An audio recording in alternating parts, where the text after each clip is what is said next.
that Thomas Jefferson and John Adams, before their respective presidential terms in office, when they represented the Continental Congress abroad, Adams was our minister, plenipotentiary and ambassador to Great Britain, and Jefferson to France.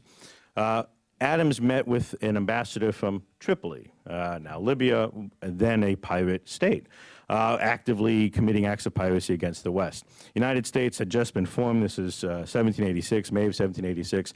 He interacts with this guy in London. He gets very excited because he thinks, here's our chance to maybe stave off piratical attacks against the United States. He sends for Jefferson, who hurries over, and they meet with Sidi Haji Abdul Rahman Aja, the Tripolitan ambassador to Britain, and they ask him point blank, why is there this animosity? Why do we need to make a peace treaty with you? We've barely existed as a nation. We've never done a thing against you. What's the deal? And Jefferson, in his own hand, records the answer, which he sends back to the Continental Congress, which is, quote, the ambassador told them, quote, that it was founded on the laws of their prophet, that it was written in their Quran, that all nations who should not have acknowledged their authority were sinners, that it was their right and duty to make war upon them wherever they could be found, and make slaves of all they could take as prisoners, and that every Muslim, the term at the time for Muslim, who should be slain in battle was sure to go to paradise. Yes, by at least a few years. 1786. No oil, no Western colonial anything. This predates all of that. It's jihad doctrine. So how does this translate today? So at the time, this sparked a lively debate between Adams and Jefferson about what do we do with these guys? Do we just pay them? Do we, et cetera, blah, blah, blah. And Adams, even though he's historically known for being defense and build the Navy, he said, buy them off. We don't have the wherewithal. Let's just buy them off and be done with it. Jefferson, who otherwise is not a navalist, said, oh, no, let's destroy them. We can't stand this, religious nuts, and this is terrible. And well, so first opportunity, because of course America was attacked by pirates all through this time. When Jefferson became president, he had this whole harebrained scheme, which I chronicle in the book, which involved basically invading Libya, trying to replace the Pasha with a puppet government, and this whole different thing that built the United States Marine Corps and Navy. And it's interesting, and I urge you all to read the book. The primary reason I'm mentioning all this is, of course, on the eve of success, when it looked like that effort might pay off, Jefferson's parsimony kind of won out. He cut a deal anyway, just declared, mission accomplished a little bit early, and they decided, let's just ignore it, and they walked away from it. And the piracy continued, and it still irked the United States. After the War of 1812, after we're finally done fighting the British, Treaty of Ghent is ratified, James Madison, then now president, who had been Secretary of State, he said, this pirate stuff, we've had enough. Trying to deal with it through diplomatic means has failed. Trying to deal with it through state building, right, getting involved in the local politics, that's not working and that's too expensive. He said, let's just beat them.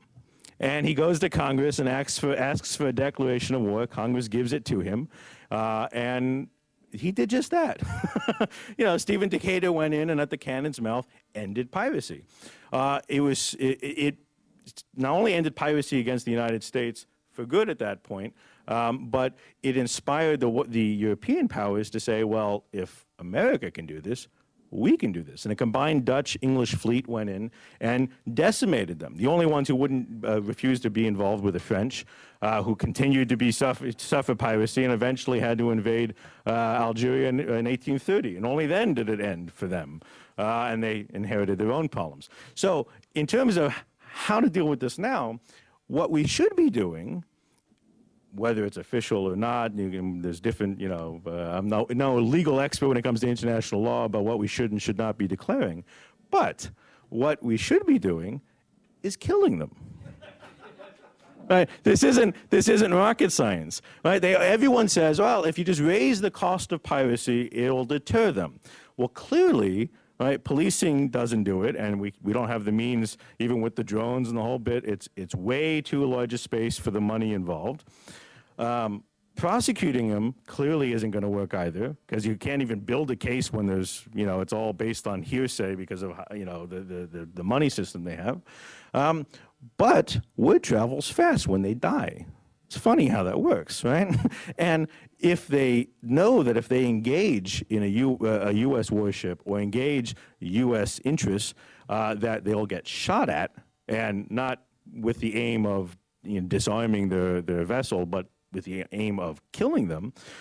If nothing else, they'll stop attacking American flagged vessels.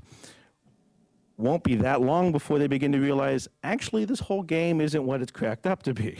And they'll stop.